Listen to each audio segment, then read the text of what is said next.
traders, welcome to the Stock Market Morning Prep video for Thursday, September 17th.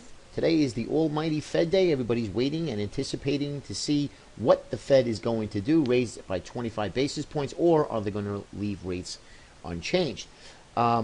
Personally, it doesn't matter what they do, it's how the markets react, and that's what we're going to be watching to see how these markets are going to react. Now, as you all know, I've been calling for some decent weakness, and we did get it in August, but I'm really looking for a short-term market pullback to really kind of roll into some sort of a market top here.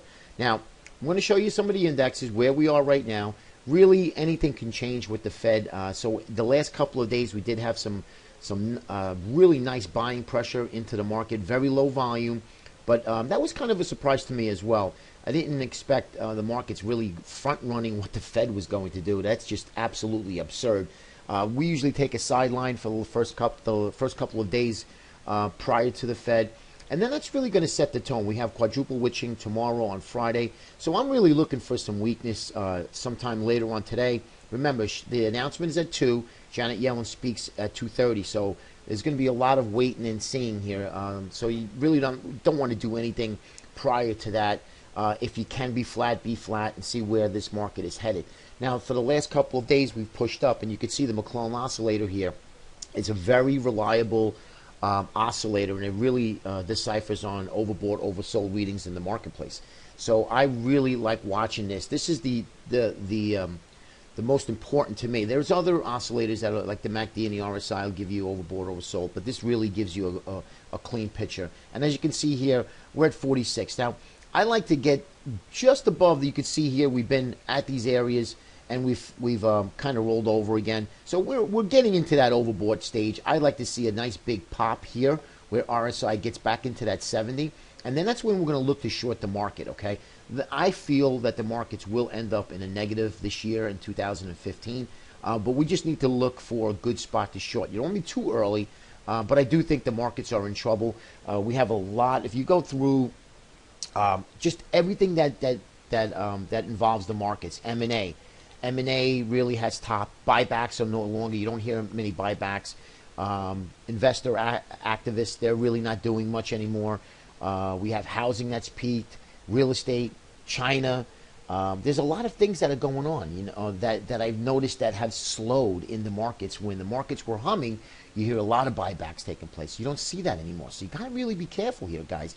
I think the market has topped. Now, will I give that confirmation? Not yet, but I do think the markets have topped here. It does look that way so far. I just need the price action to tell us where, just to get that confirmation, basically. Okay, so we have the McClellan oscillator. Let's go look at the indexes. Here's that 60-minute chart that I showed you from. We put a Fibonacci retracement from high to low here, and we have the symmetrical triangle, which we broke out for the last 2 days. Fantastic, right? Well, here is where I just want to get my crosshair here. So here where we are. So another $1.50 here would not surprise me if we can tag this 61.8% retracement.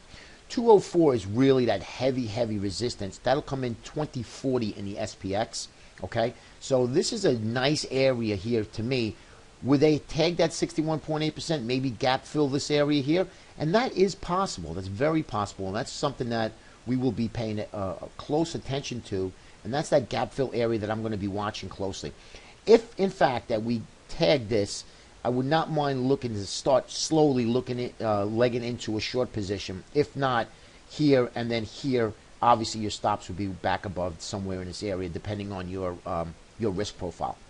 But I do like this to the short side. I do think that the markets have topped. I don't see us revisiting the highs. Do we get above 2,000? Sure. I mean, that's possible.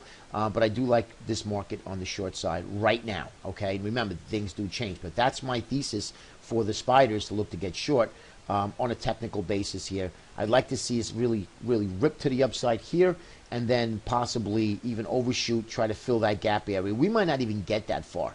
Okay, but this is something. This is the 60-minute chart that I'm going to be watching closely. All right, let's take a look at the daily. As you can see, we're into this resistance band. We did break out that symmetrical triangle, like I showed you, and again, that 61.8% is really nice because why? That 50-day moving average is just hovering right above it, and the day goes on, this 50%, this 50 50-day moving average will come closer and closer to that 61.8%. So that's why I think that this market will be a great looking short if we can get up there. And even, like I said, a rip right to the upside.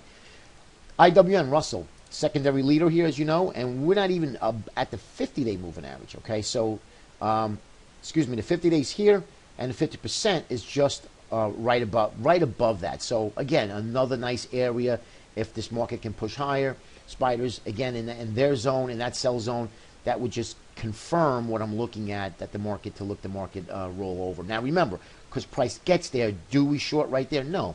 We wait for failure, right, and let the market make that next lower high from this area here, and then we look for a short. We don't short just because the market gets into these zones. We want to see that that reversal, okay? Transports, our main leader. Now, transports are coming into some seasonal strength, okay? So you have to realize that. So it might be a little bit of a tug and war here with the market. FedEx reported really got decimated yesterday, down about 5 points. So, but I do think at one point, if we can get some market weakness, it's going to create a good buying opportunity, and we'll make that higher low from this previous low, okay? But right now, again, we alleviated some of that downside pressure. That's a very good sign for the bulls. So we want to watch here, be careful, because the transports can't take everything else up with it, okay? Diamonds, above the 50, again, underneath that 50%, just at 61.8. If we get the market right up in here, and all of the indices that I just showed you, we would be really looking for a good short here in the markets, okay? And right now, as you can see, the Qs, actually the strongest out of all of the indices I just showed you. Apple, Pacific Crest came out with Apple, big downgrade, really cautious on Apple. That could affect the Qs, so just keep a quick heads up. All right, guys, just remember, stay nimble. If you don't have to trade today, just watch. I really recommend that. The markets are really crazy, and as you know, algorithms are going nuts, and they're just whipping this market up, down, and running the buy stops and the sell stops here, okay? So use caution. If you're not used to the volatility, step aside, wait till tomorrow.